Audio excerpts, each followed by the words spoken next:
The fastest growing illegal industry in the world today is the selling of people for sex and for forced labor. This is a problem that's become so huge that even our children are familiar with the expression human trafficking. For several years, my wife and I have been involved in the Ministry of Global Outreach, and we're interested in becoming full-time missionary workers. With that in mind, we've been researching social work as a possible way of making that transition. So in this conversation, I intend to show that social work as a vocation can be a very effective way of promoting things that God values, such as pursuing justice for the defenseless. In order to prove that, I'm going to emphasize three main points. I'm going to illustrate the potential that social workers have for making positive change in an unjust world. Then I'm going to discuss training options and the opportunities that they can provide. And finally, I'm going to explore financial aspects, either in terms of earning potential or in terms of funding to finance volunteer ministry. I'll begin with an illustration of how social workers are advocating for children sold as sex slaves in India. There's a story about a girl named Suhana who was rescued from prostitution by the International Justice Mission. Suhana is one of about 1 million exploited children in India, and at the age of 16, she was rescued from a brothel in Calcutta.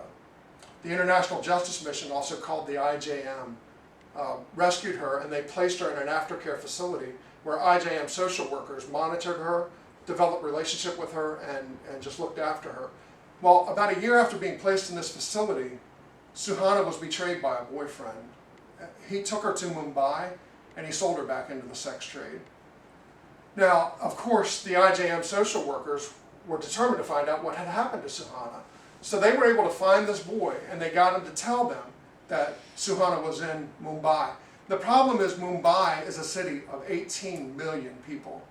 But IJM workers were determined to find Suhana and rescue her again, and they did. They miraculously found her, they rescued her again, and now Suhana is working towards becoming a social worker herself.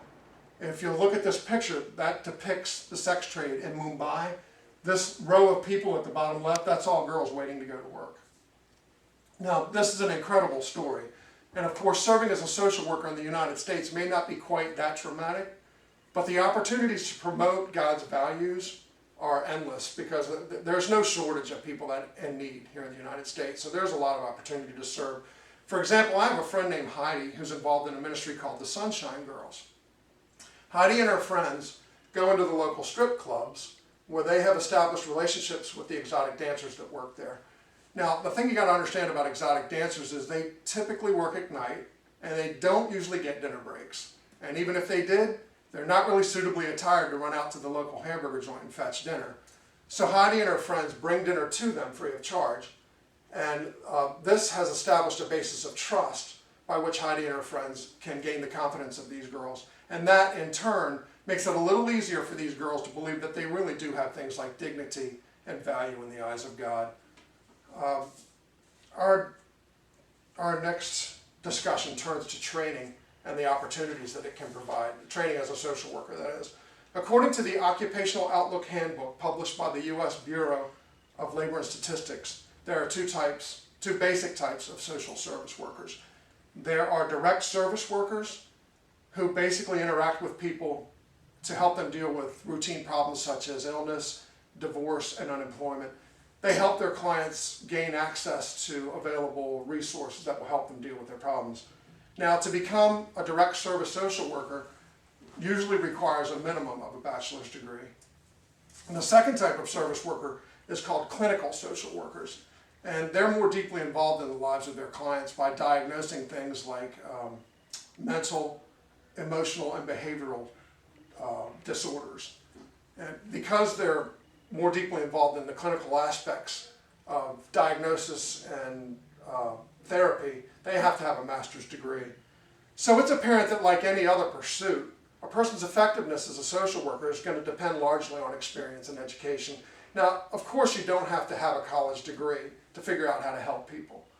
But education can greatly enhance your ability to make real change in this world.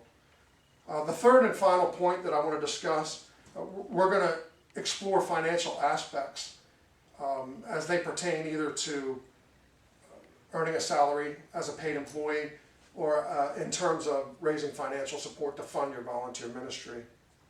Referring again to the Occupational Outlook Handbook, job opportunities in the social service industry are expected to increase by 25% over the next 7 years. And you can follow that information on the chart here. This growth rate is higher than that of any other occupation. And the median income is expected to be somewhere around $42,000 per year. So the prospects of getting a good paying job as a social worker look pretty good. But what are the prospects for a volunteer missionary work in the field? There are several missionary agencies which are designed to deal with that particular problem.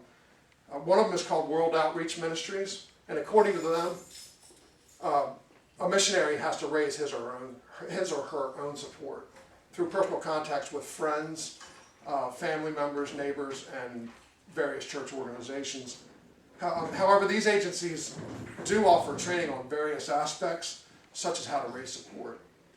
As I mentioned before, you don't have to have a college degree to be able to help people, and you don't have to have a huge bank account either. But if you want to be deeply devoted to helping people, you have to have time, and you have to have money. Even Jesus had a ministry team that enabled him to devote the majority of his time and energy to serving the needs of the people. And Luke chapter 8, verse 3 explains how Jesus' ministry team included a group of women who were highly influential and very wealthy. And Luke says that these women supported Jesus' ministry by their own means, quote unquote, out of their own money. So as I near the end of this discussion, I want to increase awareness about certain things. First, a person serving as a social worker can make a real difference in the world. And we can see this by Suhana's story. There are practical ways to free helpless people from injustice.